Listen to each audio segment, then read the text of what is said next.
ਅੱਜ ਅਸੀਂ ਲੋਕ ਸੇਵਾ ਕਲੱਬ ਵੱਲੋਂ ਜੋ ਮੈਟਰ ਜੋ ਇਸ਼ੂ ਮੀਡੀਆ ਅੱਗੇ ਉਠਾ ਰਹੇ ਹਾਂ, ਇਹ ਇੱਕ ਬਹੁਤ ਹੀ ਇੰਪੋਰਟੈਂਟ ਅਤੇ ਬਹੁਤ ਹੀ ਸੈਂਸਿਟਿਵ ਮੈਟਰ ਹੈਗਾ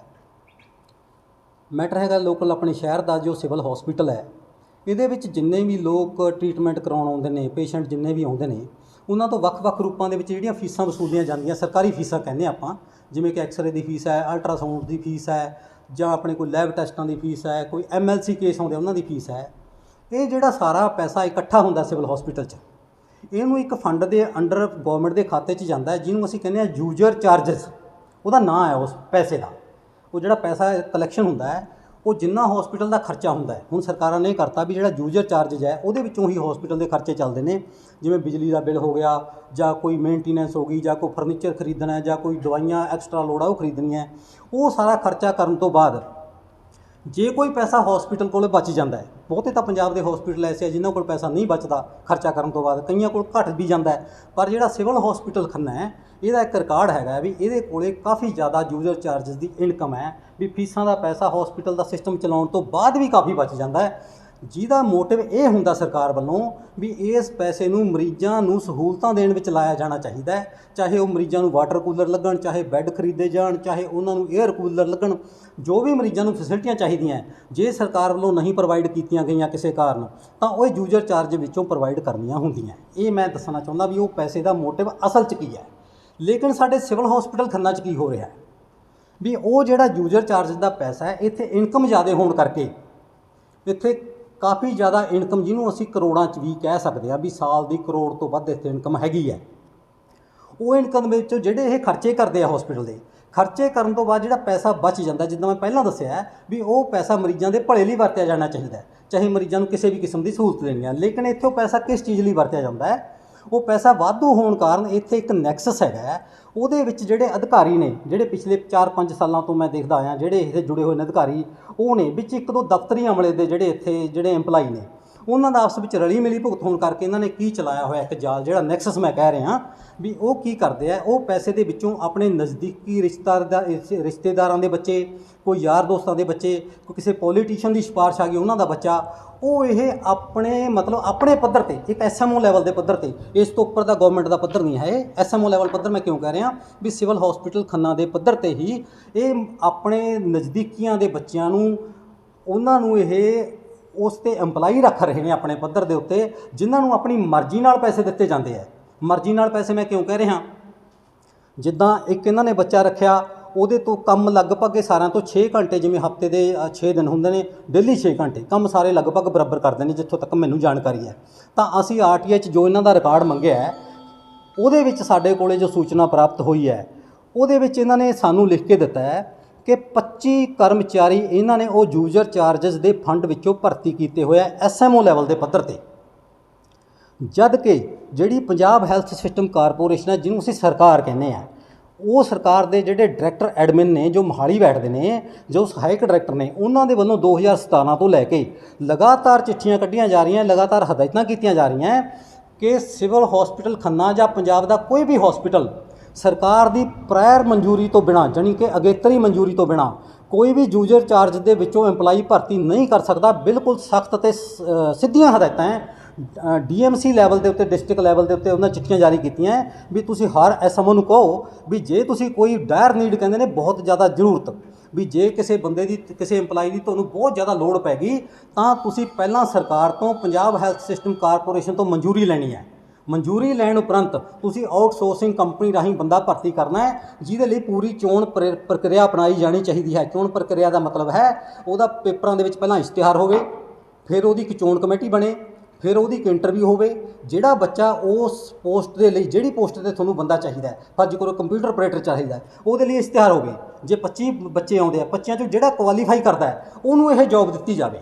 ਪਰ ਅਸਲ 'ਚ ਕੀ ਹੈਗਾ ਕਿ ਸਿਵਲ ਹੌਸਪੀਟਲ ਖੰਨਾ ਵਿੱਚ ਕੀ ਹੋਇਆ, ਚੱਲ ਰਿਹਾ ਜੋ, ਇਹ ਕੀ ਕਰਦੇ ਆ, ਇਹ ਅੰਦਰ ਖਾਤੇ ਆਪਣੇ ਕਿਸੇ ਨਾ ਕਿਸੇ ਰਿਸ਼ਤੇਦਾਰ ਦੇ ਬੱਚੇ ਨੂੰ, ਜਿਵੇਂ ਪਹਿਲਾਂ ਦੱਸਿਆ, ਕਿਸੇ ਨਾ ਕਿਸੇ ਸਿਫਾਰਸ਼ੀ ਨੂੰ, ਕਿਸੇ ਨਾ ਕਿਸੇ ਪੋਲੀਟੀਸ਼ੀਅਨ ਦੇ ਬੱਚੇ ਨੂੰ ਅੰਦਰ ਖਾਤੇ ਭਰਤੀ ਕਰਦੇ ਆ।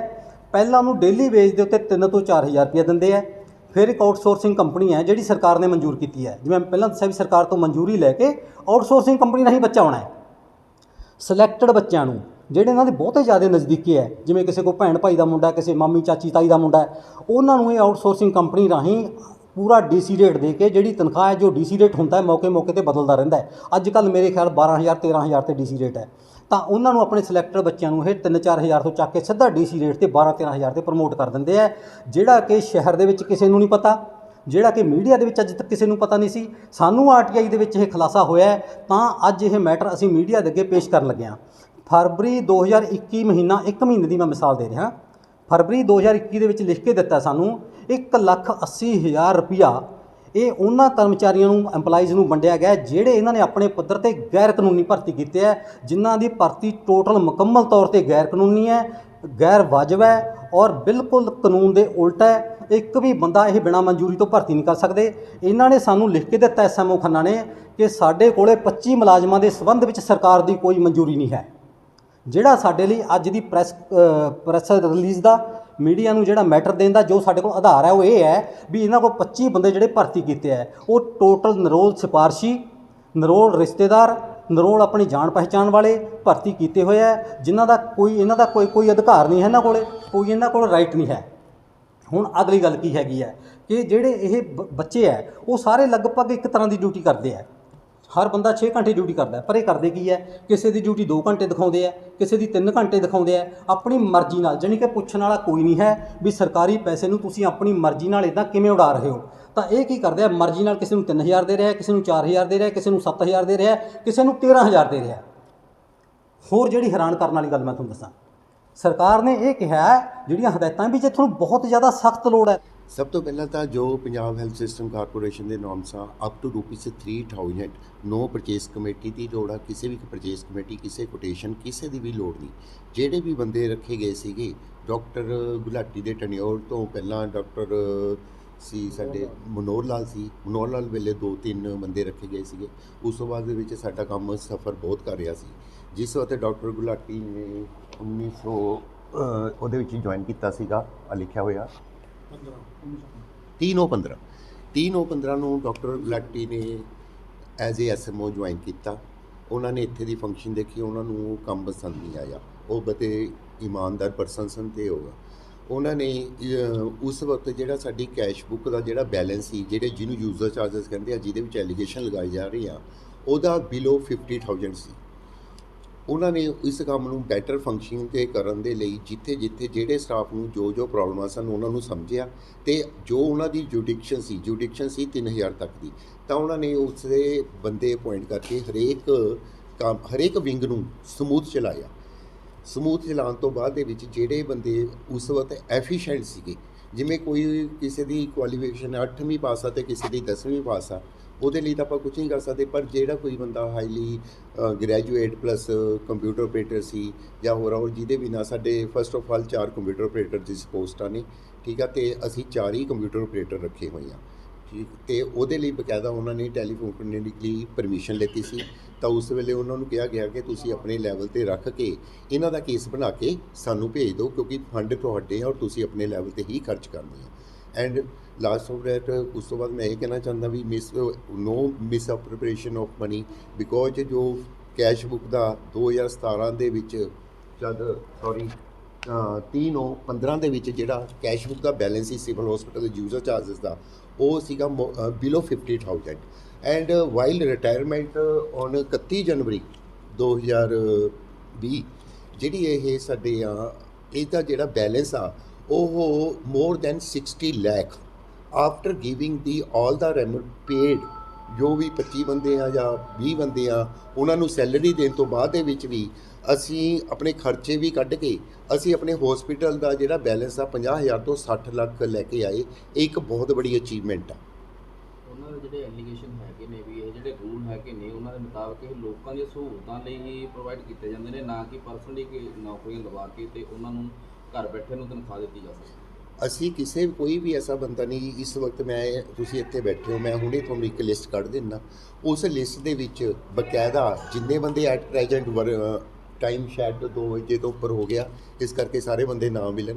ਤੁਸੀਂ ਕਿਸੇ ਵੀ ਵਰਕਿੰਗ ਡੇ ਦੇ ਵਿੱਚ ਆ ਕੇ, ਕਿਸੇ ਦੀ ਈਵਨਿੰਗ ਆ ਕਿਸੇ ਨਾਈਟ ਆ, that is a separate thing, ਪਰ ਜਿੰਨੇ ਵੀ ਬੰਦੇ ਆ ਉਨੇ ਦੇ ਹੁੰਦੇ ਤੁਹਾਨੂੰ ਅਵੇਲੇਬਲ ਮਿਲਣਗੇ। ਤੁਸੀਂ ਪ੍ਰੈਕਟੀਕਲੀ ਜਦ ਮਰਜ਼ੀ ਚੈੱਕ ਕਰ ਸਕਦੇ ਹੋ। ਔਰ ਈਵਨ ਕਿ ਇਹ ਨਹੀਂ ਹੈਗਾ ਕਿ ਇੱਕ ਨੋਟ ਏ ਸਿੰਗਲ ਪਰਸਨ ਜਿਹਨੂੰ ਅਸੀਂ ਕੋਈ ਕੈਸ਼ ਦੇ ਵਿੱਚ ਅਸੀਂ ਪੈਸੇ ਦਿੱਤੇ ਆ। ਅਸੀਂ ਉਹਨਾਂ ਨੂੰ ਸਾਰੀਆਂ ਨੂੰ ਜਿਹੜੇ ਵੀ ਰੱਖੇ ਆ ਉਹਨਾਂ ਨੂੰ ਚੈੱਕ ਨਾਲ ਪੇਮੈਂਟ ਕੀਤੀ ਆ। ਕੋਈ ਐ ਨਹੀਂ ਹੈ ਕਿ ਕਿਸੇ ਬੰਦੇ ਨੂੰ ਘਰ ਬੈਠੇ ਨੂੰ ਉਹ ਕੀਤੀ ਆ। ਔਰ ਜਿਹੜੇ ਬੰਦੇ ਨੇ ਇੱਕ ਹਸਪੀਟਲ ਦਾ ਬੈਲੈਂਸ 50,000 ਤੋਂ 60 ਲੱਖ ਤੇ ਲਿਆਤਾ, ਉਹ 4,000 ਦੀ ਛੋਟੀ ਮਨੀ ਦੇ ਲਈ ਕੋਈ ਮਿਸਅਪਰੋਪਰੀਏਸ਼ਨ ਕਰੂਗਾ।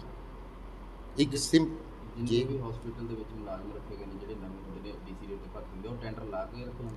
ਨਹੀਂ, ਉਹ ਕੰਪਨੀ ਦੇ ਥਰੂ ਰੱਖੇ ਜਾਂਦੇ ਹੈਗੇ ਆ। ਜਿਹੜਾ ਪਹਿਲਾਂ ਸੀਗਾ ਸਾਡਾ ਗ੍ਰੇਟ ਈਸਟ ਇੰਡੀਆ ਕੰਪਨੀ ਦੇ ਨਾਲ ਕੰਟੈਕਟ, ਔਰ ਡੈਟ ਇਜ਼ ਨਾਓ ਉਹ ਹੋ ਗਿਆ ਇਨੋਵਿਜ਼ਨ ਦੇ ਨਾਲ ਹੋ ਗਿਆ। ਸੰਬੰਧ ਦੇ ਵਿੱਚ ਲੋਕ ਸੇਵਾ ਕਲੱਬ ਵੱਲੋਂ ਸਾਨੂੰ ਆਰਟੀਆਈ ਵੀ ਆਈ ਸੀਗੀ ਤੇ ਇਲੀਗਲ ਵੇ ਵਾਲੀ ਤਾਂ ਗੱਲ ਕੋਈ ਹੈ। ਪਹਿਲੀ ਗੱਲ ਤਾਂ first of all I will like to say ਵੀ that I have joined this institution on 1st of January this year। ਜਿਹੜੇ ਜਿੰਨੇ ਵੀ ਬੰਦੇ ਹੋਏ ਹਨ largely they have been appointed before my joining. ਤੇ I will like to explain ਜਿਹੜੇ mostly ਜਿਹੜੇ ਬੰਦੇ ਰੱਖੇ ਹੋਏ ਨੇ ਦੇ ਆਰ ਕਲਾਸ ਫੋਰਸ। ਸਾਡੇ ਕੋਈ ਮੋਰ ਦੈਨ 40 ਪੋਸਟ ਹੈਗੀਆਂ ਤੇ more than 20 are lying vacant. ਜਦੋਂ ਵੇਕੈਂਟ ਹੋਈਆਂ for the smooth running of this institution, ਜਿਹੜੇ ਪ੍ਰੀਵੀਅਸ ਐਸਐਮਓ ਸੀ ਮੇਰੇ ਉਹਨਾਂ ਨੇ ਇਹ ਬੰਦੇ ਉਸ ਹਿਸਾਬ ਨਾਲ ਲਾਏ ਹੋਏ ਨੇ ਤਾਂ ਕਿ ਇਹਦੇ ਸਟਾਪ ਗੈਪ ਮੈਨੇਜਮੈਂਟ ਹੋ ਸਕੇ, ਕੰਮ ਦੇ ਵਿੱਚ ਵਿਘਨ ਨਾ ਪਵੇ। ਇਹ ਲੋਕ ਹਿੱਤ ਦੇ ਵਿੱਚ ਲਾਏ ਹੋਏ ਨੇ ਤੇ ਇਲੀਗੈਲਿਟੀ ਵਾਲੀ I don't think there is anything like that of illegality. ਬਾਕੀ ਪ੍ਰੋਸੀਜਰ ਫੋਲੋ ਕਰਨ ਦੇ ਵਾਲੇ ਤੁਹਾਨੂੰ ਕਿਸ ਤਰ੍ਹਾਂ ਦਾ, ਕਿਉਂਕਿ ਮੇਰੇ ਤੋਂ ਪਹਿਲਾਂ ਹੋਇਆ ਸਾਰਾ, ਇਹ ਆਪਣਾ ਰਾਜਪਾਲ ਜੀ ਤੁਹਾਨੂੰ ਇਸ ਦਾ ਹੀ ਕੈਨ ਬੈਟਰ ਆਨਸਰ। ਉਹਨਾਂ ਦਾ ਬੇਸਿਕਲੀ ਇਹ ਐਲੀਗੇਸ਼ਨ ਹੈ ਵੀ ਪੰਜਾਬ ਹੈਲਥ ਕਾਰਪੋਰੇਸ਼ਨ ਦੀ ਵਿਦਆਊਟ ਮਨਜ਼ੂਰੀ ਤੋਂ ਲਗਾਏ ਗਏ।